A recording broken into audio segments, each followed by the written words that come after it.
Hello there, my name is Rudi Sekti. I'm from Indonesia and I'm here for the final exam for the ISSA Strength and Conditioning Certification. I'm a founder of Bintaro Powerhouse Gym and a founder of sonofIronFitness.com, the fitness portal in Indonesia. So I will choose myself as an example for my final exam here. Myself is a coach and a powerlifting athlete, so the program for the strength and conditioning here I will choose for the powerlifter. As a powerlifter, we will maximize the 1 rep max of the squat, bench and deadlift, so the training program will be specified how to maximize for the squat, bench and deadlift 1 rep max.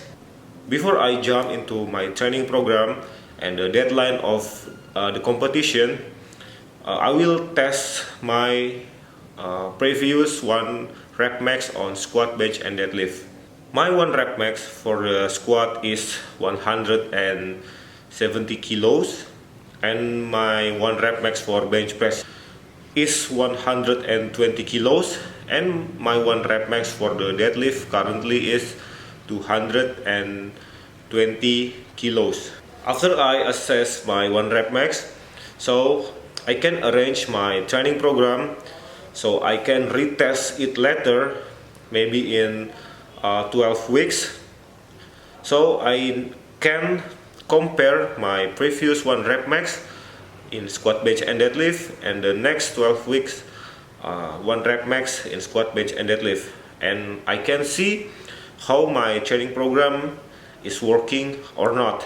For the competition, the deadline is in the January, so right now is August, so we will have 6 months to prepare.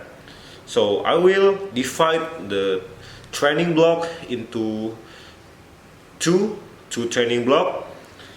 For the majority of the months before the competition, I will specify train for the strength development in squat, bench and deadlift, and near the competition, let's say 1 month before competition or 3 weeks before competition, I will change the training protocol into peaking program. So we will reduce the overall volume and increase up the intensity, so I can generate the peak power of my strength training result in previous months.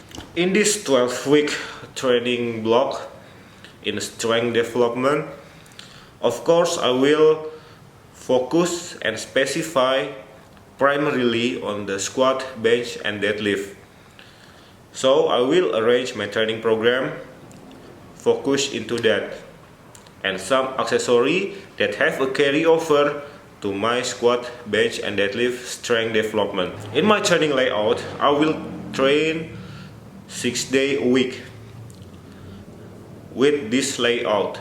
In the Monday, I will train primary bench press day, and Tuesday I will train primary squat day, and for the Wednesday I will have a recovery bench press.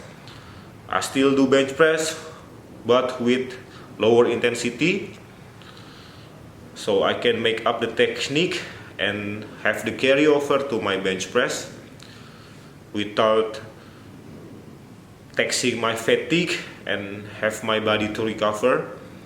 And then for the Thursday I will do a primary deadlift day, and for Friday I will do my secondary bench press day, which have overload intensity, which have also overload session but with medium intensity, higher intensity than recovery bench day, but still have a challenging intensity that can make overload and stimulus to my strength development in bench press.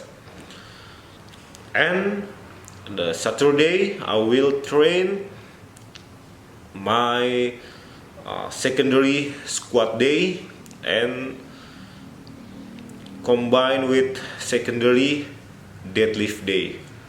And Sunday is a rest day for me to recover and can come back fresh in the next week and continue to progressing.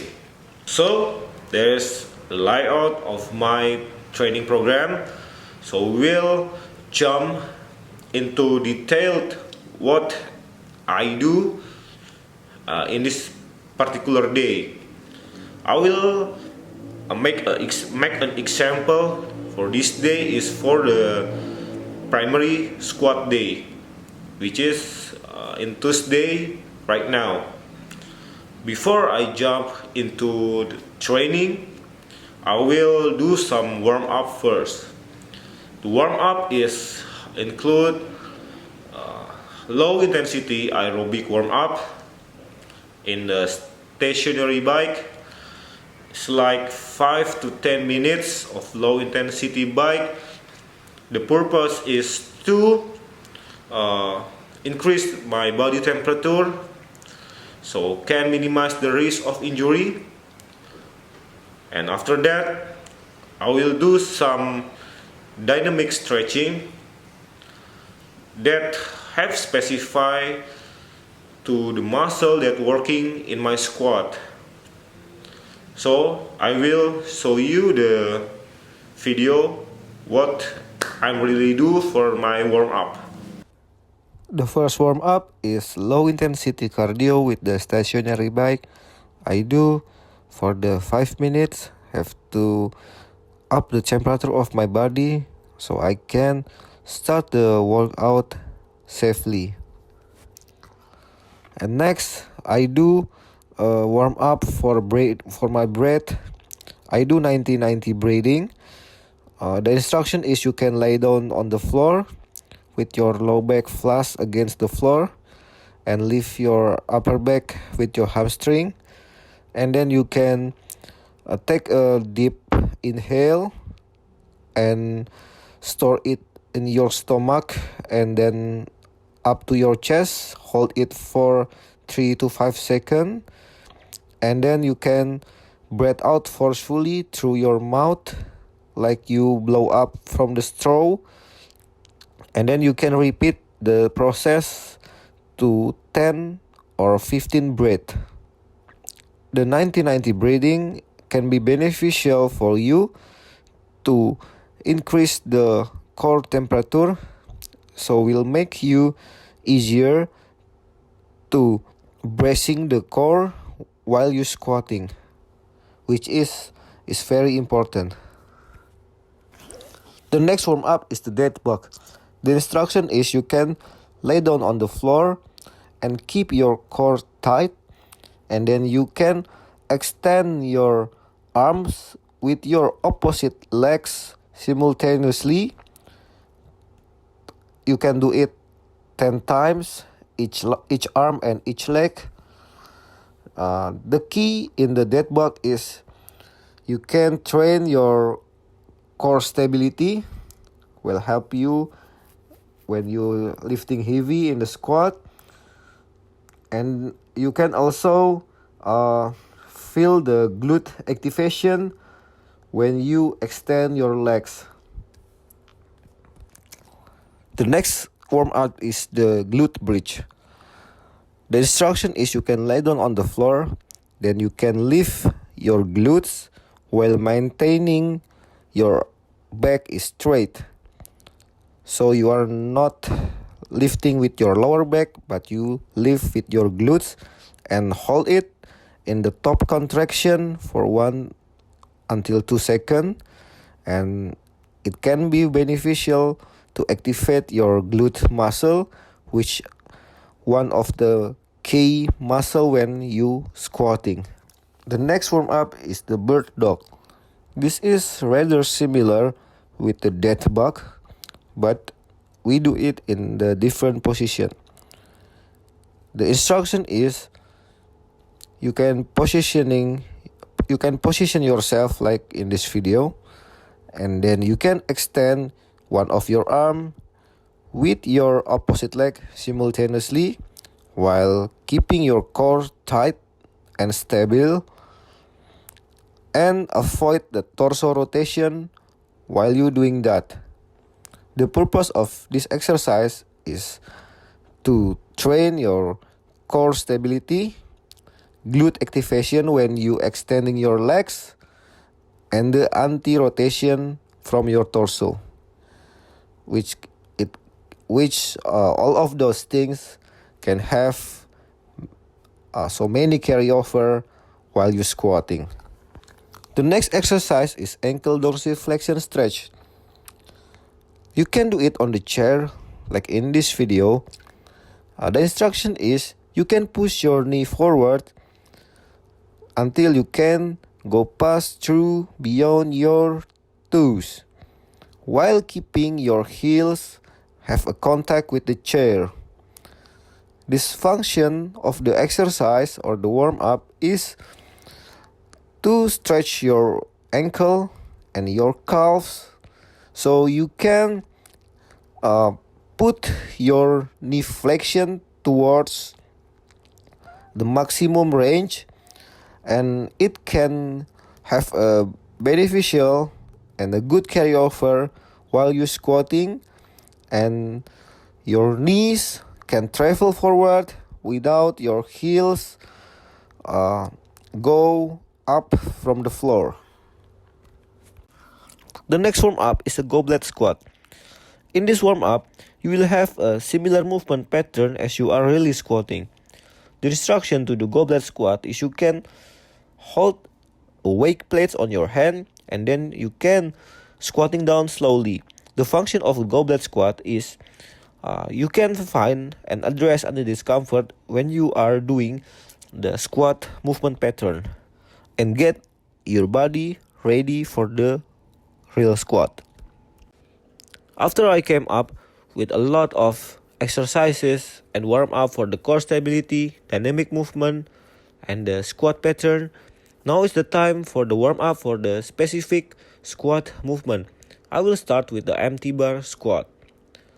The instruction to the squat are you will need to decide if you want to squat high bar or low bar. In this session, I will squat low bar. So I will place the bar in the top of my rear deltoid muscle. I will contracting my scapula to make self for the bar placement on my upper back. After you unrack the weights, you can going down by flexing your knees, keep your back straight, and then you stay on your midfoot while you squatting. Before you go down, you can bracing your core with the falsafa maneuver and hold your breath on your stomach. If you do not want to do pause squat, you can use the stretch reflex at the bottom to bounce yourself and get up more efficiently and explosively while the concentric movement on the squat.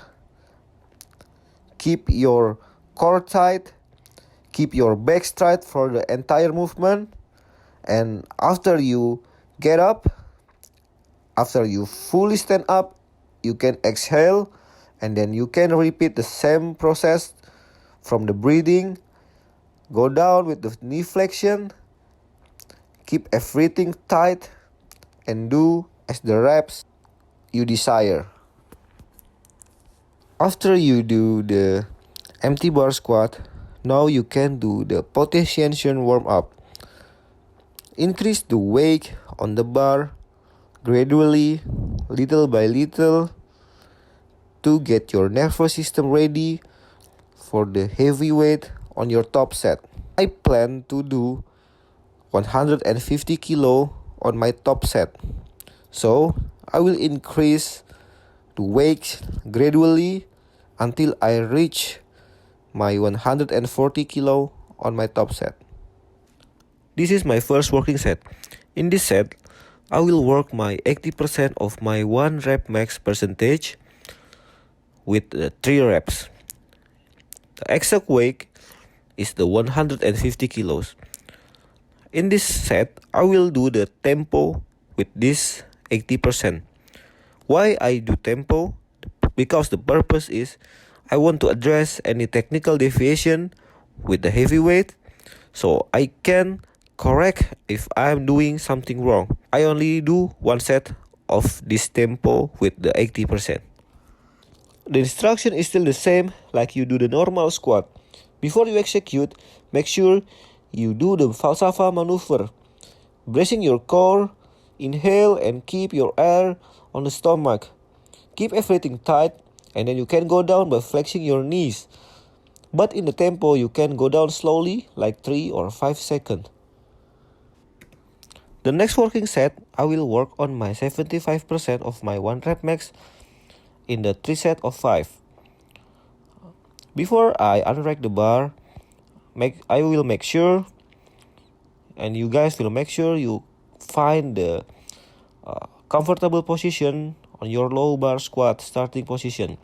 The cue is you can place your bar on the top of your rear deltoid muscle. After that, you can go 3 step back and you can ready to squat. Bracing your core, inhale and do falsafa maneuver. Keep your back straight and go down with flexing your knees. After that, you can do stretch reflex on the bottom. And then you can go back up by extending your knees and your torso and hips simultaneously. Well, keep everything tight. Not rounding the back and not hyperextend the back. And then after you finish, you can unrack the weight. This is my second set of 75%, 3 set of 5. In this set, I will also address most common mistake and technical deviation while people doing the squat. The first is when you unrack the bar. You are not retracting your scapula. You must retract your scapula so the bar will stay on your upper back firmly. And the second most common mistake is when you squat and when you descend, your lumbar oftenly hyperextend. If your lumbar hyperextend, it means your rib cage are open and you are not bracing your core anymore. So it will make your squat weaker. So make sure you are not hyperextend your lumbar and your lower back, and you can keep your tightness on your core for the entire movement. This is the third set or the last set of my squats on 75%. In this set, I will again give some clue about the technical deviation that people often do. The next technical deviation that often happen is you fail to keep your weight on your midfoot, or the weight are shifting front or shifting to your heels. If you do something like that, the first thing that will happen is you will lose your balance and you will lose the efficiency of the squat movement. Make sure you do the tripod foot, have your entire foot have a contact with the floor, and keep that from the entire movement and you can squat efficiently. That's all my workout from today, because today is the primary squat day, so I only train the heavy percentage of 1 RM of the squat with the competition style, low bar squat and competition style. So later in the next session, which means the secondary squat day, I might do the lower intensity squat and some accessories, and also the same protocol with the bench press and the deadlift. After the workout is finished, Next, I will do the cool down session with which incorporates some static stretching, starting from my upper body and mainly focus on my lower body because today is the lower body session. I will show you some of my static stretching that have a carryover for me and have a good benefit for myself.